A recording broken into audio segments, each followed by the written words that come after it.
ఎలా అండి, నేనేనండి మీ సుజాత శ్రీనివాస్. అందరూ ఏం చేస్తున్నారు? మాకైతే వరద వచ్చేసినాయి ఇంట్లోకి నీళ్ళు. రాత్రి 9:30, 10 ఆ టైంలో వర్షం పడింది కదండి. మాకైతే ఇది పరిస్థితి. డ్రైనేజీ సరిగ్గా లేక డ్రైనేజీ వాటర్ అంతా ఇంట్లోకి అయితే ఇలా వచ్చేస్తుంది. ఇదిగోండి మా పరిస్థితి చూడండి. అదే కడుతున్నారు, డ్రైనేజీ కడతామని చెప్పి కాలువ మళ్ళించి చేశారు. కట్టే ఇదిలోనే ఉంది, కాలువ కడుతున్నారు.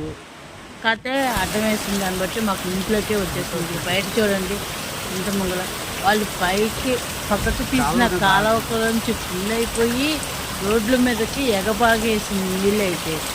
ఇదిగో మాకు ఇళ్ళ ముంగలకైతే ఇలా వచ్చాయి. మేమైతే ఈ వాటర్తో అసలు అల్లాడిపోతున్నాం. దోమలు, పురుగు పుట్ర వస్తున్నాయి ఇళ్ళల్లోకి. ఈ డ్రైనేజీ ప్రాబ్లం ఎప్పుడు క్లియర్ అవుతుందో మాకు. ఇది క్లియర్ అయితే కానీ మేము ప్రశాంతంగా ఉండలేము. విపరీతమైన దోమలు. అసలు మా బాధ కాదు. ఇలా అయితే మా ఇళ్ళ ముంగల నీళ్ళు. రోడ్డు చూడండి, కాలువ ఏంటో రోడ్డు ఏదో తెలియలేదు. అలా తెలియకుండా మేము చుట్టూ కొంచెం గోడలాగా దాన్ని దాటుకొని ఉంచేసాయి.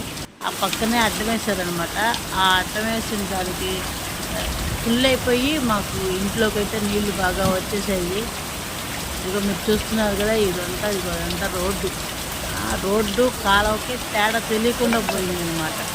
అంతగా అయితే ఇంట్లోకి నీళ్ళు వచ్చేసాయి. ఇదంతాను మా ఇంటి ముంగల. ఇవి గోడ కట్టుకున్నాం, నీళ్ళు వస్తున్నాయి. అది కూడా దాటుకొని వచ్చేస్తున్నాయి నీళ్ళు ఇంట్లోకి.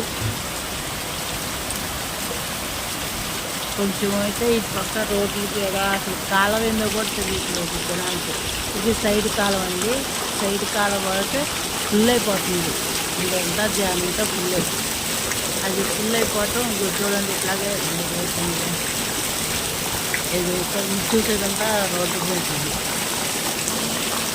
ఇది డ్రైనేజీ కాలువ. ఈ కాలువ ఫుల్ అయిపోయేదాకా వచ్చేస్తుంది. కాలువ సరిగ్గా లేకపోవటం మాకైతే ఇళ్ళల్లోకి అయితే వాటర్ వచ్చేస్తున్నాయి. మేమైతే ఇంట్లో దోమలకు ఎంత ఇబ్బంది పడుతున్నా, పురుగు పుట్ర కూడా వస్తున్నాయి. ఇది మా ఇల్లు మీరు చూసేది. మా ఇంట్లోకి అయితే ఈ రకంగా వచ్చాయి వాటర్. మేమైతే అసలు పక్కనే కదా ఇల్లు, చాలా ఇబ్బందిగా ఉంది. ఇది ఎప్పుడు క్లియర్ అవుతుంది కానీ మాకు. ఇదిగా మీరు చూస్తుంది రోడ్డు. ఇంకా అందరూ రోడ్ల మీదే ఉన్నాము. నైట్ 11 మాకు కరెంటుది కూడా సరిగ్గా చూస్తున్నారుగా వీడియోలో ఎలా ఉందో. చీకటిగా అలా లైట్లు వెళ్తురు సరిగ్గా ఉండి లేక మాకైతే ఇలా ఉంటుంది. ఇప్పుడు కాలువ రోడ్డు ఏ మాత్రం తేడా లేకోకుండా అలా నీళ్ళు అయితే వచ్చేసాయి. ఈ కాలువ ప్రాబ్లం క్లియర్ అయితే కానీ మేము ప్రశాంతంగా ఉండలేము. ఇదైతే వచ్చేసరికి అమరావతి రోడ్డు, నగరాలు, ఎమ్నీ నగర్ సెకండ్ లైన్. మేమైతే ఈ వాటర్ ప్రాబ్లంతో ఇలా అయితే ఇబ్బంది పడుతున్నాం. ఇది క్లియర్ అయితే కానీ మాకు బాగోదు.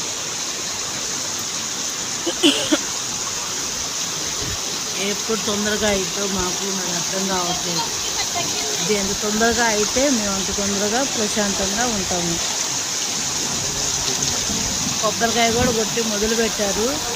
మొదలుపెట్టిన దగ్గర నుంచి కొద్దిగా వర్షం అవుతుంది. రాత్రి అయితే విపరీతమైన వర్షం వచ్చింది. కొద్దిగా వర్షం వచ్చినా పక్కనే కదా డ్రైనేజీ పక్కనే కదా మాకైతే ఇళ్ళల్లోకి అయితే వాటర్ వచ్చేస్తుంది. ఇలా వచ్చేసి మేము ఎంత ఇబ్బంది పడుతున్నామంటే అంత ఇబ్బంది పడుతున్నాం. జనాలంతా రోడ్ల మీదకి వచ్చాము. మీకు వీడియో తీసి పెట్టాలన్నా సరిగ్గా గుర్తులు కూడా లేదు. ఫోన్లో లైట్ వేసుకొని అలా తీసుకుంటుంది. ఇదిగో చూడండి, పక్కన ఇల్లు కొట్టి అటు పక్కన కూడా కాలువ చేశారు. అయినా కానీ కాలువ ఏదో రోడ్డు ఏదో కూడా తెలియదు.